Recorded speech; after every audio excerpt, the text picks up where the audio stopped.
মা, তোমার বয়স বেশি হলেও তোমার ভিতরে এখনো অনেক টাইট। আমি একটু করলে আর পারব না।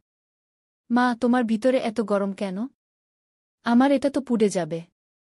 তোমার ভিতরে কি পানি ছেড়ে দিব? আমার নাম সুনিতা এবং আমার বয়স 29 বছর। আমি একজন সাধারণ নারী, কিন্তু আমার ছোট্ট জগতে সুখে আছি। আজ আমি তোমাকে আমার এবং আমার ছেলের এমন একটি ঘটনা বলতে যাচ্ছি, যা আমার জন্য কখনো ভুলার নয়। কয়েক বছর আগে আমার স্বামী আমাকে ছেড়ে চলে গিয়েছিলেন। তিনি একটি 22 বছর বয়সী মেয়ের সাথে পালিয়ে গিয়ে তার নতুন জীবন শুরু করেছিলেন। এটি শুনে হয়তো তুমি ভাববে, একজন 39 বছর বয়সী পুরুষ কিভাবে তার স্ত্রীকে একটি নতুন মেয়ের জন্য ছেড়ে দিতে পারে। কিন্তু মনে হয় আজকের যুগই এমন যে মানুষ নিজের হৃদয়ের টানকেই সবকিছু মনে করে। যাই হোক, এখন আমি আমার গল্পে আসছি। এটি একটি সকালের কথা। আমি এবং আমার ছেলে, যাকে আমি এখন থেকে অজয় বলবো, আমরা মাঠে ভুট্টার ফসলের যত্ন নিচ্ছিলাম। দুপুর হতে না হতেই আকাশে ঘন কালো মেঘ জমে উঠল। কিছুক্ষণের মধ্যেই তীব্র বৃষ্টি শুরু হয়ে গেল এবং আমরা মাঠেই আটকে গেলাম। কাছে একটি পুরানো শেড ছিল, যা মাঠের সেচের জন্য তৈরি পাম্পের উপর নির্মিত ছিল। আমরা দুজনেই সেখানে আশ্রয় নিলাম এবং বৃষ্টি থামার অপেক্ষা করতে লাগলাম। ধীরে ধীরে দিন ঢলে পড়ছিল এবং চারপাশের এলাকা নির্জন হয়ে গিয়েছিল। সবাই নিজ নিজ বাড়িতে চলে গিয়েছিল। বৃষ্টি এখন হালকা হচ্ছিল, কিন্তু আমার কাপড় সম্পূর্ণ ভিজে গিয়েছিল। ঠান্ডায় আমার হাত পা কাঁপছিল। আমি আমার ভিজে কাপড় সামলানোর চেষ্টা করলাম। ঠিক সেই মুহূর্তে অজয়ের আচরণ কিছুটা অদ্ভুত হয়ে গেল। সে অস্থির লাগছিল। তার শ্বাস দ্রুত হয়ে গিয়েছিল এবং সে আমাকে অদ্ভুত দৃষ্টিতে দেখছিল। তার এই আচরণ দেখে আমিও কিছুটা ঘাবড়ে গেলাম। আমি বুঝতে পারছিলাম না যে হঠাৎ তার কি হয়েছে। আমি তাকে জিজ্ঞাসা করলাম, অজয়, কি হয়েছে? তুমি ঠিক তো? কিন্তু সে কোনো উত্তর দিল না। সে শুধু আমাকে এমনভাবে দেখতে লাগল, যেন কিছু বলতে চায় কিন্তু তার জিভে তালা লেগে গেছে। বৃষ্টি এখন ফোঁটায় ফোঁটায় পরিণত হয়েছিল, কিন্তু আমরা তখনও সেই শেডে ছিলাম। আমি ভাবলাম, সম্ভবত ঠান্ডার কারণে সে অস্বস্তি বোধ করছে। আমি তাকে আমার দিকে ডাকলাম এবং বললাম, সম্ভবত তোমার ঠান্ডা লাগছে। এখানে আমার কাছে এসে বসো। সে ধীরে ধীরে আমার কাছাকাছি এল। আমি তাকে জড়িয়ে ধরলাম যাতে সে কিছুটা উষ্ণতা পায়। আমিও ঠান্ডা অনুভব করছিলাম, কিন্তু সেই মুহূর্তের অদ্ভুত পরিস্থিতি আমাকে আরও অস্বস্তিতে ফেলেছিল। কিছুক্ষণ পরে বৃষ্টি প্রায় থেমে গিয়েছিল। আমি ভাবলাম, এখন বাড়ির দিকে যাওয়া উচিত। আমি আমার কাপড় সামলালাম এবং তাকে বললাম, চলো অজয়, এখন বাড়ি যাই। সে নিঃশব্দে উঠে দাঁড়াল এবং আমরা দুজনেই মাঠ থেকে বেরিয়ে পড়লাম। পথে আমি ভাবছিলাম, শেষ পর্যন্ত তার কি হয়েছিল? সে কেন এমন আচরণ করল? আমি সিদ্ধান্ত নিলাম যে বাড়ি পৌঁছে তার সাথে খোলামেলা কথা বলবো, যাতে সবকিছু পরিষ্কার হয়ে যায়। বাড়ি পৌঁছেই আমি তাকে জিজ্ঞাসা করলাম, অজয়, সেই সময় তুমি এত অস্থির কেন হয়ে গিয়েছিলে? কি হয়েছিল? সে কিছুক্ষণ চুপ থেকে ধীরে ধীরে বলল, মা, আমাকে ক্ষমা করে দিও। আমি বুঝতে পারিনি যে আমার কি হচ্ছিল। শুধু এক অদ্ভুত অস্থিরতা হচ্ছিল। তার কথা শুনে আমি কিছুটা স্বস্তি পেলাম। আমি ভাবলাম, সম্ভবত সে সেই সময়ের পরিবেশে অস্বস্তি বোধ করেছিল। আমি তাকে সান্ত্বনা দিলাম, কোনো সমস্যা নেই বাবা। যদি কখনো এমন কিছু অনুভব কর, আমাকে সঙ্গে সঙ্গে বলবে। সেই রাত আমি তাকে বিশ্রাম করতে দিলাম এবং নিজেও ঘুমানোর চেষ্টা করলাম। কিন্তু আমার মনে প্রশ্ন ঘুরছিল, এটি কি শুধু অস্থিরতা ছিল নাকি আরও কিছু? আমি এটিকে পরের দিনের জন্য রেখে দিলাম, কারণ অনেক সময় সময়ের সাথে সাথে উত্তর নিজেই চলে আসে। পরের সকালে অজয় তার ঘর থেকে বেরিয়ে এল সম্পূর্ণ স্বাভাবিক। তার আচরণ ঠিক যেমন প্রতিদিন হয়, যেন গত রাতে কিছুই হয়নি। আমি ভাবলাম, সম্ভবত এটি সত্যিই একটি মুহূর্তের ব্যাপার ছিল এবং এ নিয়ে বেশি চিন্তা করা ঠিক নয়। দিন কেটে গেল এবং আমরা আমাদের দৈনন্দিন কাজে ব্যস্ত হয়ে পড়লাম। কিন্তু আমার মনে সেই প্রশ্ন কোথাও না কোথাও থেকে গেল। একদিন সুযোগ পেয়ে আমি তার সাথে হালকাভাবে কথা শুরু করলাম, অজয়, তোমার কি মনে আছে সেই দিন মাঠে কি হয়েছিল? আমি দেখেছিলাম যে তুমি হঠাৎ অস্থির হয়ে গিয়েছিলে। সে কিছুক্ষণ থেমে বলল, মা, আমি নিজেই বুঝতে পারিনি যে কি হয়েছিল।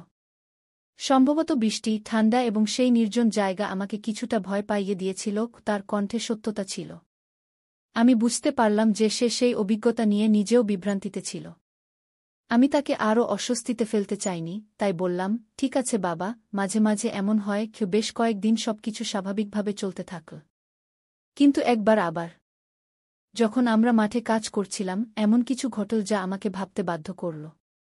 অজয় আমার কাছে এসে হঠাৎ বলল, মা, আমি তোমাকে কিছু বলতে চাই। আমি তার দিকে তাকিয়ে জিজ্ঞাসা করলাম, বলো, কি কথা? সে কিছুটা দ্বিধা করে বলল, আমার এখন মনে হচ্ছে সেটা অস্থিরতা ছিল না।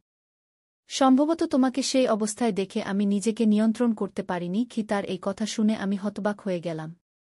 আমার মনে অনেক প্রশ্ন উঠতে লাগল, এটি কি শুধু একটি অস্বস্তিকর মুহূর্ত ছিল, নাকি আরও কিছু? আমি তার বয়স এবং মানসিক অবস্থা আজকে বুঝিয়ে বললাম, এই বয়সে এমনই হয় যখন আবেগগুলো জটিলতা তৈরি করে, কিন্তু তোমাকে বুঝতে হবে এবং সঠিক পথে ফিরে আসা শিখতে হবে। সে আমার কথা মন দিয়ে শুনল এবং মাথা নেড়ে বলল, আমি বুঝেছি মা, আমাকে ক্ষমা করো। আমি এখন এই জিনিসগুলো নিয়ন্ত্রণ করার চেষ্টা করব। এই কথোপকথন আমাদের মধ্যে একটি নতুন বোঝাপড়া তৈরি করল।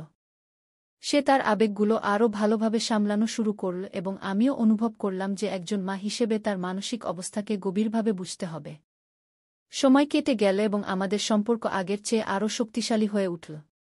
সেই ঘটনার পর আমরা একে অপরের সাথে খোলামেলা কথা বলতে শুরু করলাম, যা আমাদের জীবনকে আরও সুন্দর করে তুলল। এক সন্ধ্যায় আমরা দুজন ছাদে বসে চা পান করছিলাম।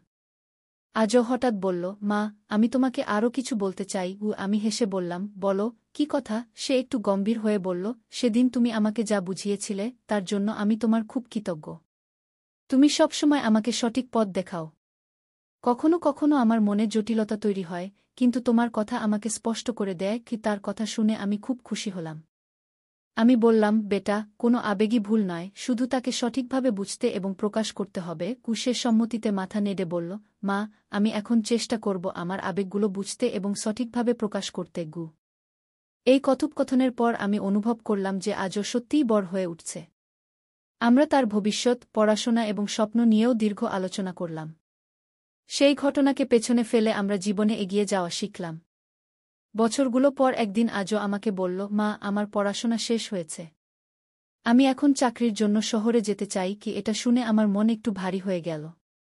একজন মা সবসময় তার সন্তানকে কাছে রাখতে চায়, কিন্তু তার চোখে উদ্যম এবং আত্মবিশ্বাস দেখে আমি বললাম, তোমার যা ভালো লাগে তাই করো। আমি সবসময় তোমার সাথে আছি। সে আমার পাশে বসে বলল, মা, তোমার কারণেই আমি আজ এখানে পৌঁছেছি। যখন তোমার সবচেয়ে বেশি প্রয়োজন ছিল, তুমি আমাকে সঠিক পথ দেখিয়েছ। গীতার কথা শুনে আমার চোখে পানি চলে এল, কিন্তু তা ছিল খুশি এবং গর্বের অশ্রু। আমি তার পিঠে হাত বুলিয়ে দিয়ে বললাম, আমি সবসময় তোমার সাথে থাকব, তুমি যেখানেই যাও। তোমার খুশিই আমার খুশি। কিছুদিন পর সে চাকরির জন্য শহরে চলে গেল। তার যাওয়ার পর বাড়িতে একরকম নিস্তব্ধতা ছেয়ে গেল, কিন্তু আমি সান্ত্বনা পেলাম যে সে তার স্বপ্নকে বাস্তবে রূপ দিচ্ছে। সে প্রায় ফোনে কথা বলত এবং তার নতুন অভিজ্ঞতা আমার সাথে শেয়ার করত। আমি তাকে সবসময় সঠিক পরামর্শ দিতে চেষ্টা করতাম।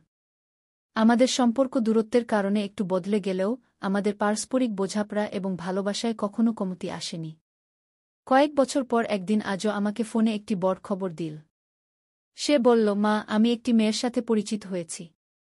আমার মনে হয় সে আমার জন্য সঠিক জীবনসঙ্গী। আমি তাকে তোমার সাথে পরিচয় করিয়ে দিতে চাই। কি? এটা শুনে আমার খুশির সীমা রইল না। আমি তাকে আশীর্বাদ দিয়ে বললাম, আমি তোমার সিদ্ধান্তকে স্বাগত জানাই। তাকে দেখতে আমি খুব উৎসাহিত। কিছুদিন পর সে তার ভাবী স্ত্রী, যাকে আমি এখানে নেহা বলবো, নিয়ে বাড়ি এল। নেহার সাথে পরিচিত হয়ে আমার মনে হল আজও সত্যিই একজন বুদ্ধিমান এবং প্রিয় মেয়েকে বেছে নিয়েছে। সে তার জন্য একদম সঠিক পছন্দ ছিল। আমরা শীঘ্রই তাদের বিয়ের প্রস্তুতি শুরু করলাম। বিয়ের দিনটি আমার জন্য অত্যন্ত বিশেষ ছিল। আজকে বর হিসেবে দেখে আমার বুক গর্বে ভরে উঠল। সে এখন সম্পূর্ণরূপে বর এবং দায়িত্বশীল হয়ে উঠেছে। বিয়ের পর আজও এবং নেহা তাদের নতুন জীবন শুরু করল, কিন্তু তারা আমাকে কখনো একা বোধ করতে দেয়নি। আমরা সবাই মিলে একটি সুখী পরিবারের মতো থাকতে শুরু করলাম। আমাদের সম্পর্কের ভিত্তি, যা আমরা বছর আগে তৈরি করেছিলাম, এখন আরও শক্তিশালী হয়ে উঠেছে। এখন যখন আমি পিছনে ফিরে তাকাই, তখন মনে হয় জীবনে যতই সমস্যা আসুক, যদি ভালোবাসা, বোঝাপড়া এবং খোলামেলা আলোচনা থাকে, তবে প্রতিটি সমস্যার সমাধান সম্ভব। আমার এবং আজয়ের মধ্যে এই গল্প শুধু আমাদের যাত্রাই নয়, বরং এটি এও শেখায় যে সঠিক সময়ে সঠিকভাবে কথা বলা সম্পর্কগুলোকে কতটা শক্তিশালী এবং সুন্দর করে তুলতে পারে। আমাদের পরিবার এইভাবেই সুখ এবং সন্তোষের সাথে এগিয়ে চলেছে। তো বন্ধুরা, এটা ছিল আমার গল্প। বলো, কেমন লাগল? তোমার মতামত অবশ্যই শেয়ার করবে।